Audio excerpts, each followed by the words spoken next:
We've done the design for it. It was meant to come to Marina before, but the cost and the level of demolition that would happen will be too much. So creatively, we now took it to National Art Center, where you can now hop on and hop off. You can actually transit, come down from the red line, join the blue line, and you can go either towards, Mile 2 or come to Marina, and vice versa. You also, if you're from Marina, you can get to Implementa, come down, join the red line, and you're on your way to Agege and the rest of it. So that connects, a complete loop, of a rail infrastructure. Rail everywhere in the world does not just start and end on its own. It must connect with some other rail, activity. So that we're excited and we'll do it. But after the commissioning, we still have to ensure that we clear all the right of way. We work with NLC, because some NLC also use the tracks for the Lagos-Ibadan, movement, and we synergize on all of our, on what we call, the rail infrastructure movement. There's a terminology that I've forgotten now. So that will happen, and we believe it will immediately solve, a lot of traffic and transportation challenges, because it carries more passengers even than the blue, and the train, when you see, is longer, than the blue line. They've got about 8 to 9, cars, all put together, and I must also, use this opportunity to also thank the President. They're also supporting us on procurement of additional rolling stock for the blue line and for the red line. So Lagos should expect a lot more investment in the rail, on these 2 lines, whilst we're developing additional, investment on the other 4 lines. We're not stopping at that. So, we've demonstrated our capacity and other development. But to the second question, around inner roads, it's something that we are taking up frontally. The challenge is that, Lagos requires, year on year, budgetary provision of, in Naira times, about, almost 5 trillion, if we do today, year on year, on road infrastructure alone. That is even more than the entire budget for us to be able to. And Lagos, in the last 10 years, we've actually built and laid over 10,000 kilometers of road. So those are big numbers, but because it's a city, not just a town, not just, it's a city state. So every part of Lagos needs that road infrastructure. If you go to other states, so when you do, you do. But here, everything, all the 50 are all interconnected, and everyone needs to be developed. We're basing up with it. We're working with the local government. In fact, right now, they've completed a plan to do 114 roads, concurrently, all the local government. And on that, we're also supporting with another 50 closure. There'll be, movement that will be impaired. So we need to plan all of these things in a way, and also because, to also explain, the water table that we have, in our state is also very funny. We're not the state that is blessed with hard land. So very quickly, our roads also, so there are 4 or 5, big concretes there, so that we don't need to come back for another 50 years, But some of these ones, because of the size of bitumen that you put there, by the time it mixes with water and the rest of it, water and bitumen they are not friends. It disturbs everything. And also, let's put, the environmental issues to it, drainages and the rest of it, our behavior sometimes. We just, disband styrofoam, some people are even still attacking us when you can see that it blocks a lot of the drainages. So once the drainages are blocked, water flows on the road that has been done. With bitumen, it starts in the cracks. You start seeing the cracks, in no time, potholes begin to appear. So it's a complete circle of way of life, discipline of our people, government action or inaction quickly, and all of us just taking ownership, and being ensured that, once these things are done, these are public assets that we need to protect. These are public assets that we need to know that they've used public goods to do this, and we all just, hand up and show, our ability to protect them. Thank you, Mr. Governor. At this point, let's go to our in-studio guests. If we can have 1 or 2 persons, but when those persons join us, we would expect that there will be no commentaries. The questions will be short, straight to the point. But before then, Geoffrey? Okay, I just wanted to build on some of the things that you said. It feels like the diagnostics is flooded all the time. So the people that are constantly buffeted by these incidents every other year, is there something government is doing to actively help at least some level of succor for places where they feel in their own perspective that something has to be done? I'm not talking about necessarily all the coastal area that had that proximity to the water body. I mean, upland in Lagos, because it's a lot. You talked about Lekki and... Truthful with you, there'll be rain every year. The amount of rain that will come, given all of the climate issues that we know, that we see, will be a lot. So the question is, how proactive are we? There's no amount of proactiveness that can stop the rain from coming. And I've explained to you that also in our demography, and in the construct of how Lagos is, right? One, we're below the sea level. Two, and this is nature, that we cannot do anything. So, but I will take it on as additional responsibility of government to ensure that we continue to communicate, and engage ourselves. So there's no part of Lagos that is left. There's no part of it. It's only thing that can happen is that those drainages, we have 17 system 1 drainage channels. 17. Some of them are as long as 27 kilometers, 32 kilometers, 14 kilometers that must traverse, different parts of the city. And every year we have to deseal them. We have to, cut out stuff in it. So it's a continuous exercise. But like I said, we'll continue to build more because the city also grows more. Ikorodu that you mentioned, Ikorodu is developing at a rate that is like, what's going on, right? And so we have to keep going back there. It's one of the places that I'm interested to see that how can we help in their development. The fourth mainland bridge that Dr. Abadi asked, so that I don't pretend as if I did not hear, because it's eventually coming with what we have. So we started a process to say that we wanted to do a PPP model, meaning that we use private funding, we use government funding, and we'll be able to do it. Because see, this is the first time a subnational will be taking over, construction of that size or of that magnitude, just because we want to, change the face, of public transportation in our city. Eko Bridge is central government, Kata Bridge is central government, Third Mainland Bridge. Third Mainland Bridge did phase 1, did phase 2. They had to come down again to do phase 2, federal government. But what we said that is the audacity of belief that we want to do the fourth mainland. So we started a long process. That process has taken over 3 years. There's an extensive study about battery, about data metric, and all of the big grammars, right? And we have preferred bidders that wanted to work. But what we're seeing in the last 2 years, the dynamics of the give of them.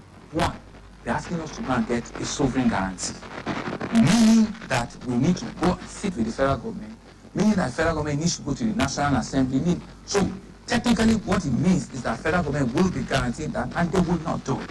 We know that because it's not interpreted, it's not. So there's no point deceiving ourselves that that is going to happen. Because by the time they'll say, where is the budget for it? It's not in our budget. Why would they?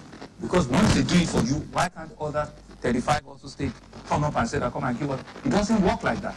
And so we were quick to realize that with our fund and say, you know what, it's not going to work. By the way, we also don't even want this dollar funding. We want it local. Whatever it is, it's a local transaction. It's a local bleach, right? And we have to fund it locally. So on our own, what we've done is we're working with them and we're working back. So we've done extensive redesigning, creative redesigning. So there's some places where, but it doesn't take away the fact that first mainland bridge we will do. I gave a commitment early this year, right? And I said we're going to ground break, by end of April. I'm still committing to that we will ground break before end of April 2024. Our plan is to phase the development, right, into 3 phases. It's a total of about 37 kilometers. At the end of the day, it will pass close to your station in Channel, and it will burst out on Lagos-Ibadan Expressway. That is the entire, it's like an M25. right? But we're going to take, you know, it in doses and take water. But the bridge component, by the grace of God, we will do it. The water component, rather, the water component that will crosses, you know, the lagoon onto Ikorodu, we are going to do it. And so that's your 4th mainland bridge, you know, alignment for you. Mr. Governor, so that we get the input of the studio audience, so I'll read all the questions so you can respond to them at once. Just 3 questions, by the way. If you forget any, I'll remind you. What are you doing about that? The second, this is from Temitope from Latif Jakonde Leadership Academy. Says, what is Lagos doing to improve access to electricity?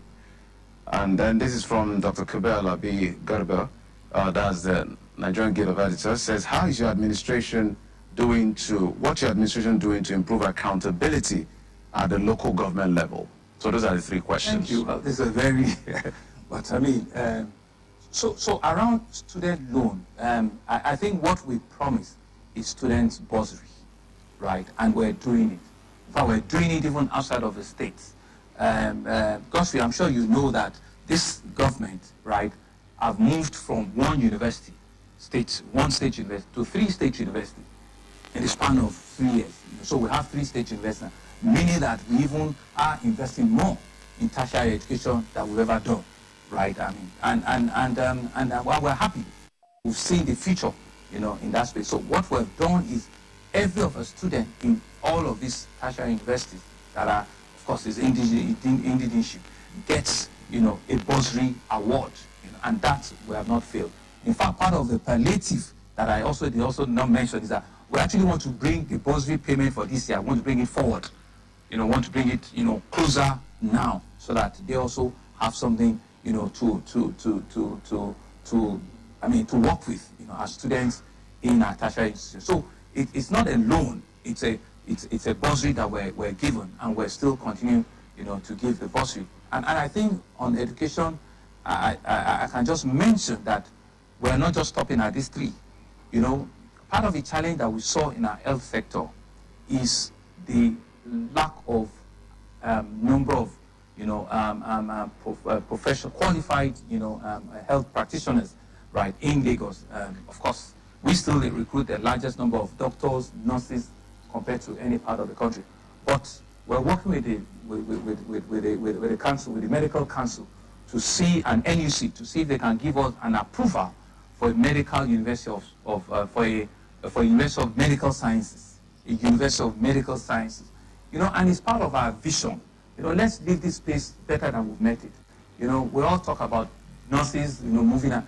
Can't we scale up the number of nurses, you know, that we train? Can't we scale up the number of doctors, you know, that we train? And the only way to do that is we believe we can also open, you know, a medical sciences university, you know, that we believe will also help, you know, to meet, you know, and to fill the gap, you know, in that sector. So that's by the way. I think the second question was around electricity from Latif Jakonde, you know, Leadership Academy. For my audience, you know, yes, Latif Jakonde Leadership Academy is another, you know, intervention of this government to be able to train a group of fellows, you know, over a 1-year, you know, training. That has been done in different parts of the world on leadership. These are young Nigerians that this is the first set, you know, after the demise of our first civilian governor in Lagos State. So there's a class size of about 35 of them or so, all of them under 35, or, you know, all of them have been picked from different parts of the country, and they are going through a 1-year fellowship, you know, in Lagos State, to be able to help them develop, you know, not only political economy and leadership, will also even include, you know, study tours abroad, just to see how it's done. And so they are currently working in different agencies and government offices right now, and some also will work outside. So his question is out: what are we doing with electricity? With the unbundling of the Electricity Act, you know, Lagos sits in a unique position. We have the 2 distribution companies, you know, that are not entangled with any other state with them, for us to have a lasting solution. So we have designed a Lagos State electricity bill, that is going to the House of Assembly now. And that bill fashions out how we want to unbundle and untangle the relationship that currently exists with Ikeja, Disco, and Eko, so that other players can come into it. We can make the atmosphere, investment friendly, and everybody can have a play in it. As compared to other states that some of the discos are tangled together in 3-4 states. Ours is unique. So the two of them understand that Lagos State have a big play to it. People want electricity like yesterday, and they've agreed with us. So we want to play with the relevant, regulatory, laws. We'll be setting up our own equivalent of NEC, and the rest of it, and so they know that that's what we're going. So is that law that we're waiting out? Part of the things that you see is you see new investments coming. On both generation, and distribution.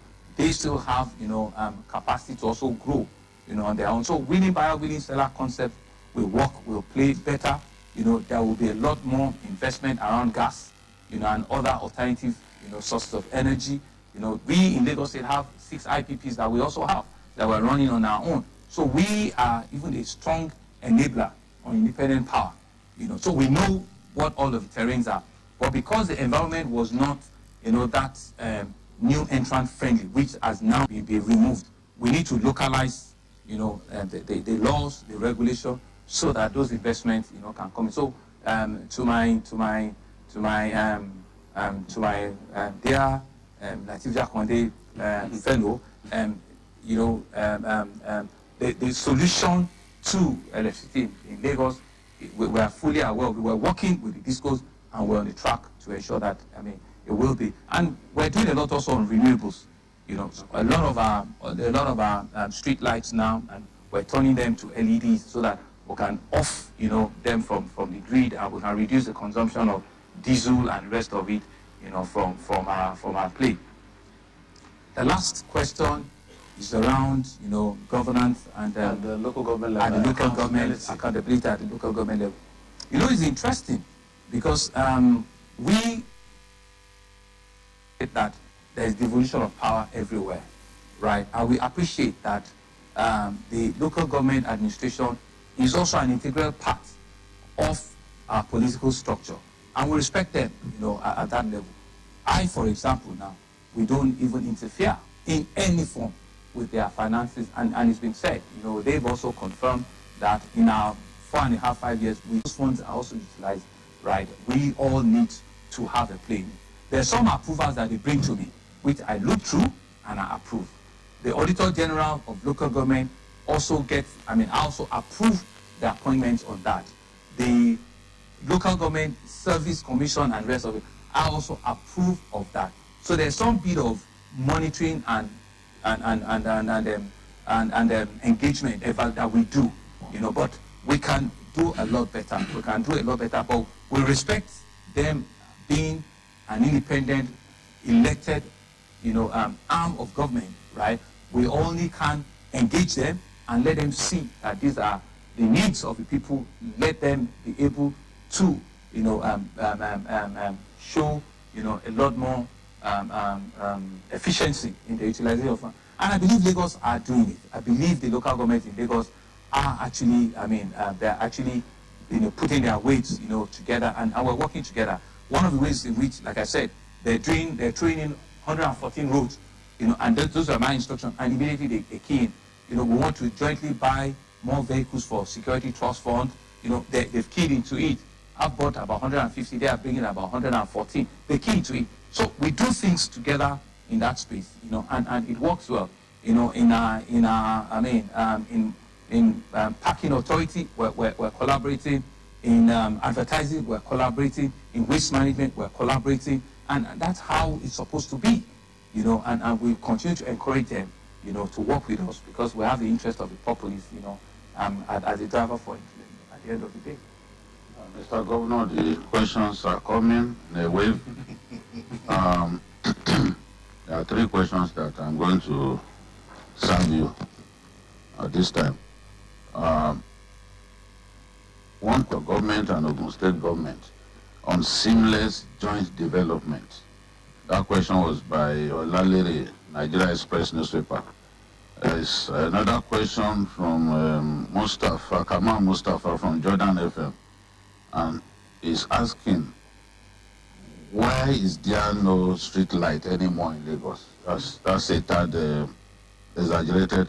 But he's saying, when will you start something like Light Up Lagos project?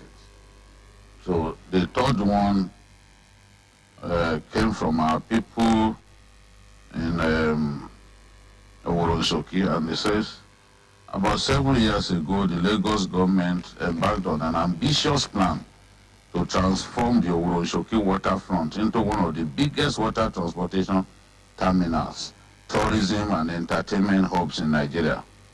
The project has since been abandoned, and the abandoned project has had a tremendous negative impact on the well-being and properties of people living in the Okoko area of Bariga LCDA. The Sanfield waterfront is higher than the existing layout of the area of residential areas whenever it rains. And the mentioned areas greatly affected are Olabode Aluko Street, Francis Olatunji Street, Gerard Ayame Street, and Adeb Bari Street, all in the Oworosoki area.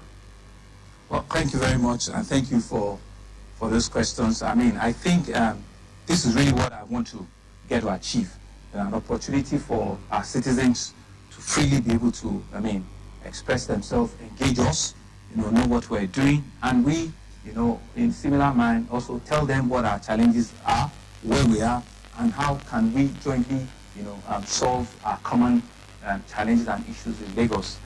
The first question, I imagine, was around MOU with Ogun State. So in terms of physical implementation, you might not see it, but operationally it's working. And what do I mean? We have that unwritten engagement between ourselves. We've seen collaboration between ourselves and Ogun State in terms of emergency response. We've seen engagement between ourselves in terms of, traffic management, fiscal planning approvals, land acquisition. A lot of the time, we move in and out of our both jurisdiction, especially Lagos, moving into Ogun State jurisdiction to be able to get permission, solve some problems, and pull back. And a few times too, they've called on us, and we've responded, almost, immediately. But outside of that, His Excellency, my brother Dapo and I also, engage ourselves further on the Lagos-Ota corridor, for example. We're jointly looking at it, to see how we can, finish up, that development. Is the federal government role, but we're jointly looking at it. Last week, I just got a letter from him. I told you about the red line, that the red line got into Agbado. Agbado is Ogun State. He just sent me another letter to say that how can we further strengthen it and push it to, he mentioned the proper land. He mentioned the name of the place, but our commissioners of transport have started engagement, in that land. I also mentioned, the rice. We have 500 hectares of land in Ogun State, to cultivate it. So it might not appear as if, you are seeing anything, but right underneath, we understand, we appreciate that we have to collaborate. I have no other neighbor. Outside of Atlantic Ocean, it's only Ogun State. So I have to continue to go back to them to ensure. In fact, the three of us, we also said, Ogun, Oyo, and ourselves, how do we ensure that we have full power on Lagos-Ibadan Express Road?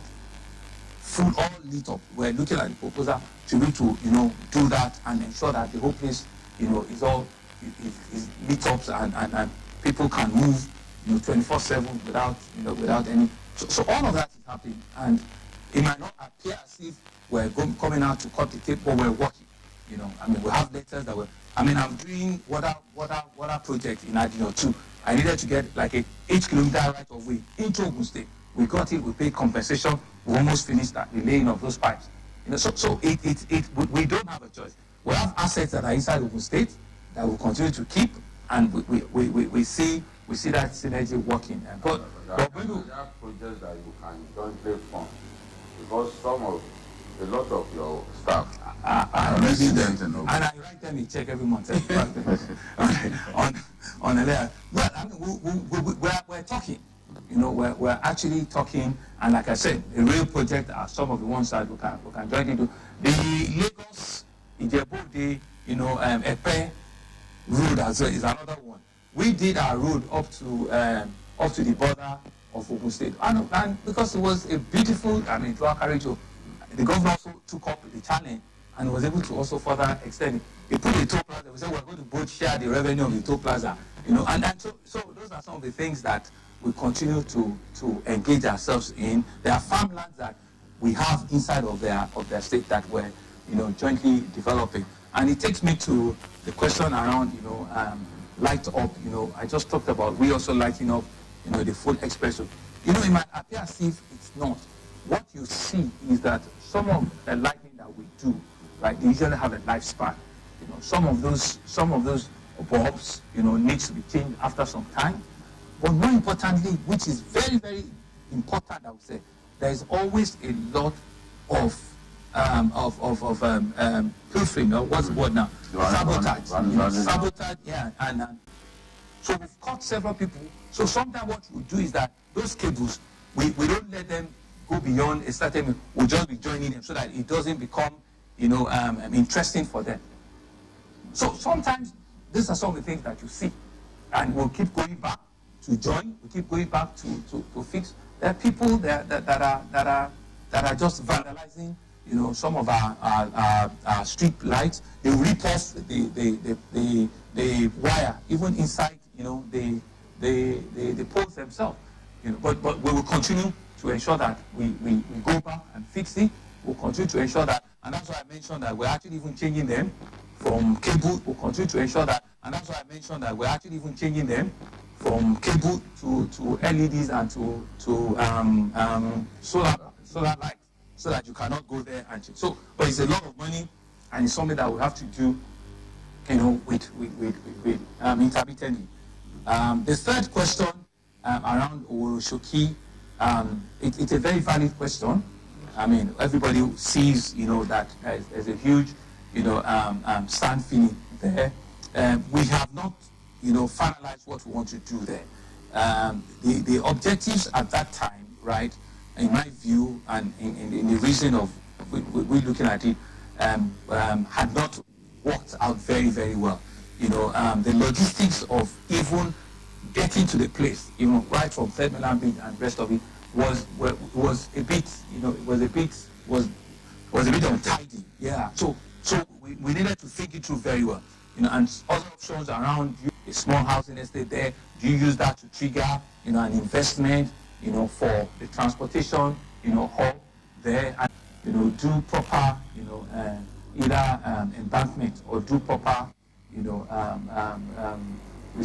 can restrict the thing or just do shoreline protection, for them, so that they don't need to go through some of the challenges. But we know there are a few proposals we have on the table, but we're looking for the best, one that will meet, the needs of what we see there. And there have been one or two issues with even the locals that will resolve, that is not needed, at this forum. Okay, Mr. Governor, your infrastructural drive is obvious in all of the sector, on the roads, transportation, housing, health. But one major issue that's always, particularly, you have put up, and these infrastructures are there to make life better for people. Now, do you have plans and policies that are going to be put in place to ensure that these infrastructures, are there for a long time and are maintained and, go through the test of time? Thank you. It might appear as if we're not it is the bureaucracy of government that also can slow down, ability to respond fast, because even, ability to get money out, and, in Lagos, infrastructure agent is an whole agency. We have a public works, which is a whole, agency of government. Those are some of the things they've been saddled with. We have EFA, which is a whole agency of government on the drainage side. So all of those institutions are there. The only thing that could also appear as if they're not is their plan, on what how often they need to do those maintenance, those maintenance routine, right? And part of the things that we've said to them is that not to be reactive, they have to be proactive. It's not only when, the glass has got all dirty before you go.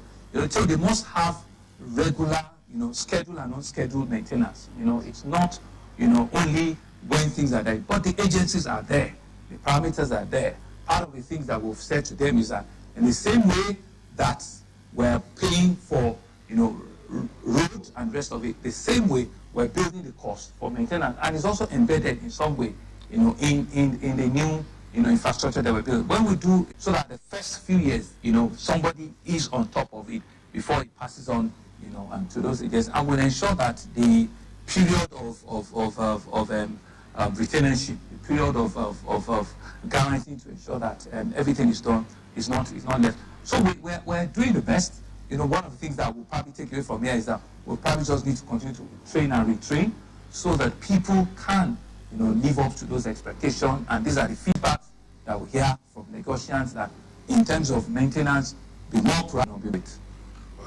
Governor, Lagos is doing very well with capital importation, over 65%, I think. But there is, it looks like there is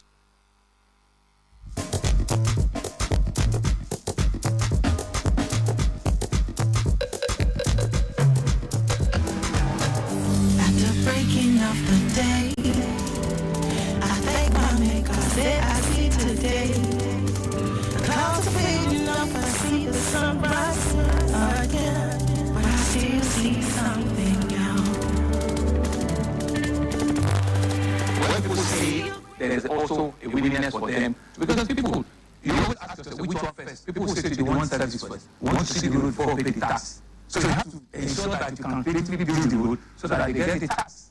So that's the balancing that we'll put to it. Regarding the commencement of the blue line, we've actually started phase 2 of the blue line, which is from mile 2 all the way to Omaiko. So that started. CCC on site, they're working, you might not see it. They're demolishing a bridge by next week. They're demolishing a bridge by Trade Fair. They're going to build another bridge in that place for it. By Trade Fair. They're going to build another bridge. They are doing all their preparation, because the beauty of the phase 2 is that it's on grid, meaning that it's at the level, it's at level cost. So they will do it quicker and faster. In 2 years, we should, based on funding, we should be able to complete, the phase 2, of the blue line. And regarding the phase 2 of the red line, we're also trying to raise, the funding strategy that will push to it, because that one is elevated. It's a bridge, a crossover, a co-bridge before it goes to Marina. So these are all major massive investments that we're committed to. And we're looking for how to best fund it and get it on board for our people. I think at this point, let's begin to draw the curtain. We have less than 5 minutes to go. So what other promises do you want to make to the people of Lagos State who are listening to you about the present and the future? And to Nigerians who are saying, having power, what do you have to say? Thank you. Well, first really is to thank all of you and to thank, my viewers. For me, it's been a daily review, a daily assessment of, I ask myself at the end of the day, how well have you served Lagosians? How sincere have you been to the oath that you swore to? How well have you ensured that, the life of the people that you see on the street, you can indeed bring about policies that will make it better for them? And my charge with you is really for all of us to know that, yes, there are difficult times, there are hard times, but believe me, you, at the end of hard times, there will also be glorious time. But it's not just to fold our arms and believe and expect that the glorious time is just going to drop on us. No, it's really by hard work. It's by a sense of shared commitment, and the resilience for all of us to pull through, even during those challenging times. And that's what I want to encourage all of us to say to ourselves that, a call for civil unrest or strike or something is certainly not a solution. So think through it. So you burn down a bus, that's the government assets that you've lost completely. You go down and destroy a building, be either public or private, That is an asset that is not usable again. But guess what? The very next day, it still doesn't change the cost. So that's why I'm going to plead with all of us to let us work together. As your incident commander, I'm giving you the commitment that with the committees and the advisory pool that we're putting together, it's a bipartisan engagement. We want everybody that have an idea to come and sit with us, tell us straight that this and this is not working. Do it this way. Let us share in the ideas that can ensure that we take ourselves collectively out of, the challenges that we find ourselves. And to also say that these challenges are not peculiar to us. It's certainly not by the fact that we're from a black nation or something. No, it's a global thing. There's been disruption everywhere. But when we believe that, hard times is for hard people to move out, we will get out of this. And I want to say that for us as a government, we're committed. We're committed and we have what it takes, for us to work out of this together. In terms of promises, it's really just to say to you that we will continue to do everything within our means, that the greatest good is for the greatest number. Lagosians are resourceful people. Lagosians are hardworking people. Lagosians are, commercially driven self-starters. That's what I want all of us to build back. Like you keep saying, that Lagos is the very best of all of us. And so let's go out there and let's believe that we can work it and we can work it together. Thank you very much.